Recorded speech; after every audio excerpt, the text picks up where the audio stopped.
बिस्मिल्लाहिर्रहमानिर्रहीम। रिश्ता तय करते दौरान यानी मंगनी करते दौरान लड़का लड़की को एक दूसरे को देखना और कितनी देर तक वो दे सकते हैं, इसके बारे में शरीयत मुतहरा क्या हुक्म देती है। देखिए, हदीस मुबारक में ये बात आई है कि रिश्ता तय करते दौरान या अगर आप मंगनी कर रहे हैं तो मंगनी करते हुए आप मतलब कि लड़का लड़की से पहली बात है उनसे पूछ कर रिश्ता तय करना है कि आया उनकी मर्ज़ी शामिल भी है या नहीं है। हमारे माशरे में देखा जाए जो दीन से बहुत दूर हैं और बाज़ लोग दीनदार लोग भी ये काम कर रहे होते हैं कि वो लड़का लड़की से पूछते ही नहीं है, बल्कि वालिदैन जाकर ख़ुद ही रिश्ता उनका तय करके आ जाते हैं और ना वो लड़का लड़की एक दूसरे को देखते हैं, वो शादियों के बाद देखते हैं। और बाज़ औक़ात मामला यहाँ तक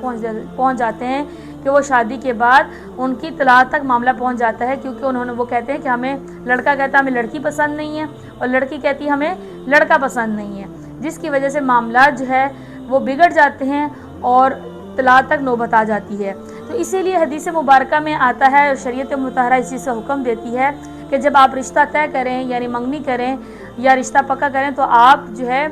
लड़का को एक नज़र लड़की को भी देखना चाहिए और लड़की को भी एक नज़र जो है वो